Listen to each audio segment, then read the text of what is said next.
tu penses quoi des jeunes en musculation, des jeunes YouTubeurs, par exemple Alex Levent, Eric Flag, Thibaut InShape, Nassim Saïli? Je connais pas bien Alex Levent, je connais pas bien l'autre.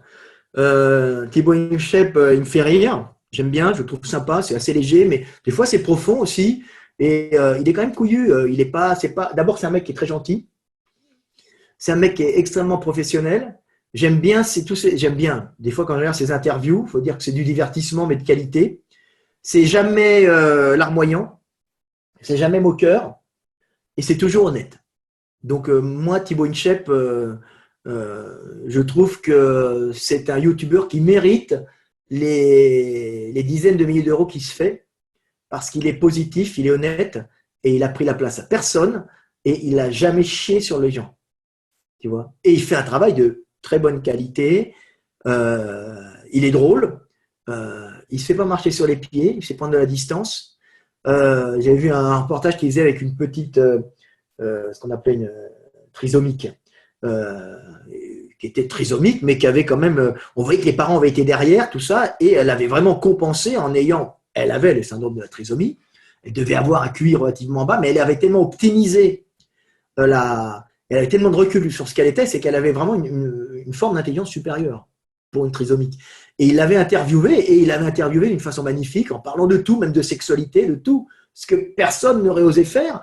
Et le mec, et j'ai dit, mais c'est un interview sur une trisomique, et c'est ce qu'on appelait un mongolien, qui remet la trisomie dans le monde des vivants normaux, on va dire normaux, tels qu'ils sont, pour les comprendre. Tu vois, c'était génial parce qu'on voyait la fille qui est très consciente de ce qu'elle était et très intelligente. Alors, on dit la chance de sa maman aussi d'avoir été très suivie aussi, hein, parce qu'elle aurait pu être abandonnée, la pauvre petite. Et qui parlait très sincèrement de cette maladie. Et c'était Thibaut qui nous a permis d'avoir une approche extrêmement saine et pas larmoyante, ni excessive, ni mettre des qualités où il n'y en a pas. Tu vois. On va mettre des qualités à des trisomiques, alors qu'ils n'ont pas forcément, et on va être larmoyant, alors qu'il n'y a pas à être larmoyant des fois sur certaines euh, trisomies. Alors, c'est vrai qu'il y en a qui sont plus ou moins lourdes. Hein. Mais là, c'était vraiment bien, la fille, et c'était passionnant de voir ça, très intéressant, tu vois, et t'en sortais enrichi. Et dire, merde, il est bien, Thibaut, c'est pas mal, c'est bien. Non, Thibaut, j'aime bien. Le mec est bien. Saïli, après, je dirais que Saïli, c'est de l'enseignement de prof de gym, quoi.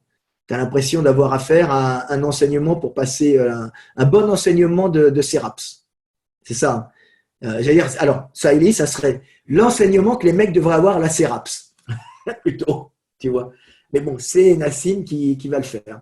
Parce qu'il n'y a pas forcément que des mecs bons dans les. Je connais pas les trucs, mais il n'y a pas forcément des mecs bons dans les enseignements d'État. On va dire que Salim, il fait un enseignement qui est très scolaire, mais qui est de bonne qualité.